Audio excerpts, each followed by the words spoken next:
दोस्तों, एक तरफ तो भारत बात करता है विश्व गुरु बनने की राह में हर एक संभव जो प्रयास है वो किए जाते हैं। वैश्विक धरातल को अगर आप ध्यान में रखें, उसको ध्यान में रखते हुए लगातार इम्प्रूवमेंट कि भाई शिक्षा के क्षेत्र में अच्छे खासे बदलाव हम लोग करें। हम लोग शिक्षा के क्षेत्र में ऐसे महत्वपूर्ण परिवर्तन करें जिससे हमारा जो भारत का युवा है वो बहुत ज़्यादा आगे इसमें अपने चीज़ों को लेकर के, अपने फ्यूचर को लेकर के बहुत ज़्यादा सुरक्षित महसूस करे।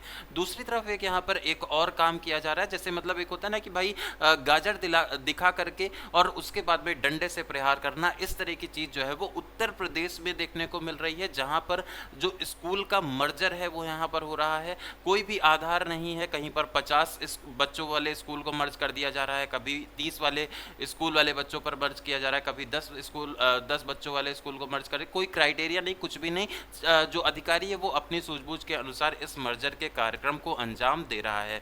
अच्छा, इससे एक बहुत बड़ा संशय यहाँ पर ये उठता है कि इस तरह की जो चीज़ ये हुई है, ये जो स्कूल का मर्जर यहाँ पर देखने को मिल रहा है, उसमें कहीं ना कहीं ये समस्या देखने को आ रही है कि भाई इससे जो बच्चे हैं, जो एक तरह से एक जो शिक्षा नीति के माध्यम से भी कहा गया था कि स्कूल जो है बच्चों की रीच तक होना चाहिए, उनकी पहुंच तक होना चाहिए, तो ये थोड़ा सा एक क्राइटेरिया यहाँ पर कहीं ना कहीं वीकन होता हुआ दिखाई पड़ रहा है। अच्छा, ये बच्चे कौन है, उन पर बात कर लेते हैं। ये गरीब वर्ग है हमारे भारत का, जो कहीं ना कहीं जूझ रहा है अपने डेली की ज़रूरतें, जो रोज़मर्रा की उनकी ज़रूरतें हैं उनको पूरा करने के लिए, दो वक्त की रोटी का वो तलाश कर रहा है। उनके सामने एक चैलेंज यहाँ पर ये दे दिया गया कि अब स्कूल्स की पहुँच ही उनके घर से अब थोड़ा सा दूर होने वाली है। कहाँ पर मर्ज होगा, किस तरीके से मर्ज होगा, आगे आने वाले समय में आपको देखने को मिलेगा। लेकिन ये जो स्कूल का मर्जर है वो कहीं ना कहीं भारत में और उत्तर प्रदेश में एक बहुत बड़े लेवल पर एजुकेशन में एक बहुत बड़ा नुकसान यहाँ पर देखने को मिलेगा। राइट टू एजुकेशन की पॉलिसीज, जिसके माध्यम से कुछ निर्धारित दूरी पर प्राइमरी स्कूल और जूनियर स्कूलों को संस्थापित किया जाता था, उस अधिनियम का क्या होगा, है ना। इसके अलावा जो बच्चे यहाँ पर इसके बाद में स्कूल छोड़ देंगे, क्योंकि बहुत सारी जो महिलाएं हैं, जो बच्चियां हैं, वो तो दूर स्कूल जाने से कतराएंगे। कोई भी किसी भी प्रकार का कोई सुविधा तो नहीं ही प्रदान की जाएगी, दूर ट्रेवल करना उनके लिए पॉसिबल नहीं हो पाएगा, जिसकी वजह से उन्हें स्कूल छोड़ना पड़ेगा। तो क्या ये स्कूल ड्रॉप आउट के लिए अब शिक्षकों पर दबाव बनाया जाएगा कि इस बच्चे स्कूल क्यों छोड़ रहे हैं? क्या 5 किलोमीटर दूर अगर बच्चे का स्कूल शिफ्ट कर दिया गया है, तो क्या अब टीचर बच्चे को स्कूल लेकर के जाएगा?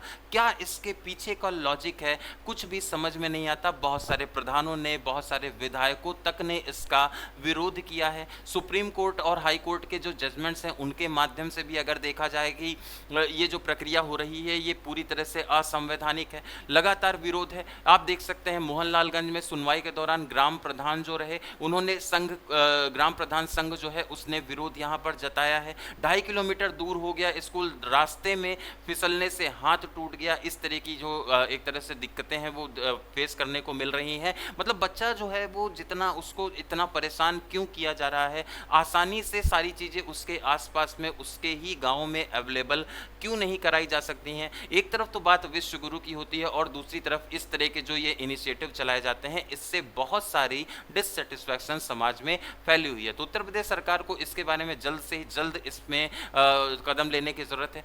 750 शिकायतों में 151 का समाधान यहाँ पर देखने को मिला है, लेकिन वही है कि पेयरिंग का कोई भी क्राइटेरिया नहीं है।